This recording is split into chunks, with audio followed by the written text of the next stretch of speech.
How to fix printer not working after Windows Update. 1. Make sure your printer is connected correctly. 2. Run Printer Troubleshooter. 3.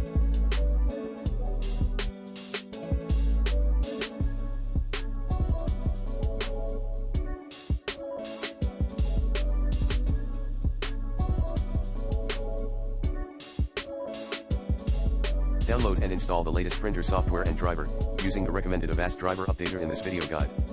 4. Uninstall recent Windows Update. 5. Uninstall then reinstall printer driver.